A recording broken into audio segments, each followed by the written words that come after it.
Ikiganiro ni INOZABUHANGA. Mbahaye ikaze mwese mudahwema kudukurikirana umunsi ku munsi mu kwiyungura ubumenyi, gusobanukirwa byinshi duhura nabyo muri sosiyete, imibanire myiza no kunoza ubuhanga. Mu kiganiro INOZABUHANGA cy'uyu munsi ngiye kubabwira ibimenyetso bitanu uzabona ku mukunzi wawe ukamenya ko atagukunda by'ukuri. Nubona bino bimenyetso ku mukunzi wawe uzamenye ko nta rukundo akigufitiye. Ibi bimenyetso numara kubibona ku mukunzi wawe, nushake uzahita uzinga umukeka wowe nawe mwicaragaho. Abantu benshi bababazwa mu rukundo nabo bakundana, abo bafitanye umubano nabo, kubera ko batamenya amakuru mbere yuko baza kubabazwa. Ibi ni ibimenyetso bitanu ushobora kubona ku mukunzi wawe bigahita bikubwira ko urukundo hagati yawe nawe rwarangiye.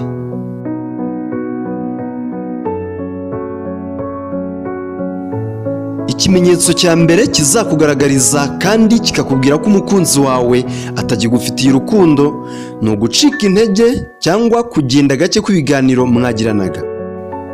Ibiganiro hagati y'abantu babiri bakundana ni ngombwa ko bihoraho, biri very active. Nubona ibiganiro mwagiranaga byagabanutse cyangwa bikaba bitagihari hagati yawe n'uwo muntu mukundana, uzamenye ko uwo muntu nta rukundo akigufitiye. Umuntu ugukunda, ibiganiro byanyu aba ashaka ko bihoraho buri gihe cyose, ntiyifuza ko ibiganiro hagati yawe nawe byaza gusubira inyuma. Ikimenyetso cya kabiri kizakubwira ko uwo mufitanye umubano atakigukunda, iki kimenyetso uzakibonera mu ishyari.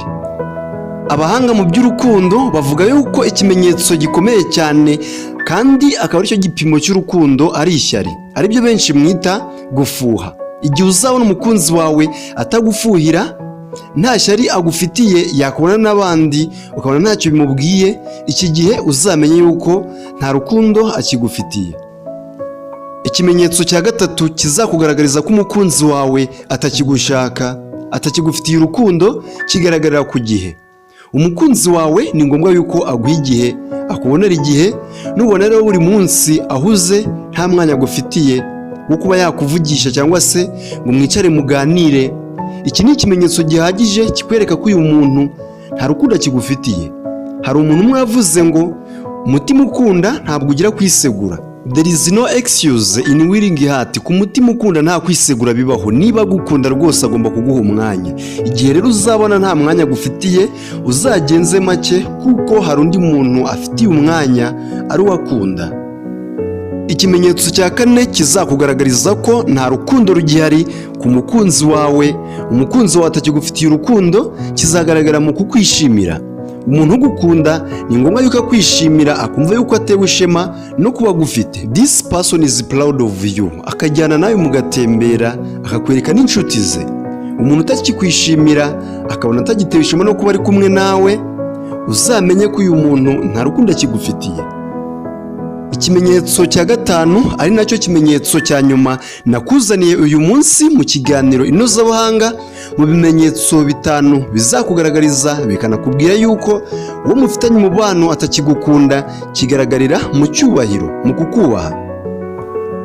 Umuntu ugukunda arakubaha kandi akaguha agaciro mu buzima bwe. Uyu nguyu azaguha umwanya munini uhagije mu buzima bwawe, yumva ko uri uw'agaciro mu buzima bwe, niyo mpamvu akubaha ndetse akakubahisha n'abandi.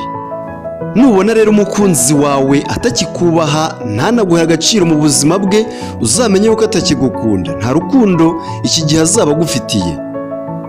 Ibi bimenyetso bitanu maze kukubwira, nubibona mu mubano wanyu, ni ngombwa yuko uzahita ufata intambwe ya mbere yihuse mu kugarura ibintu mu buryo cyangwa gutangiza ubuzima bushya. Impamvu ni uko nutinda gufata icyemezo igihe ubonye bimwe muri bino bimenyetso bitanu maze kukubwira ku mukunzi wawe, bizakwereka yuko atakigufitiye urukundo, bizakubabaza cyane.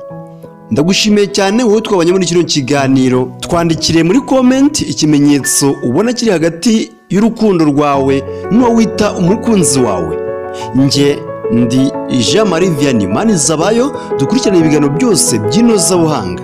Niba utarakanda ijambo subscribe mu magambo atukura, iki nicyo gihe kugira ngo ube uwa mbere mu bazajya babona ibiganiro byacu bica kuri iyi channel ya YouTube. Ndabashimiye cyane.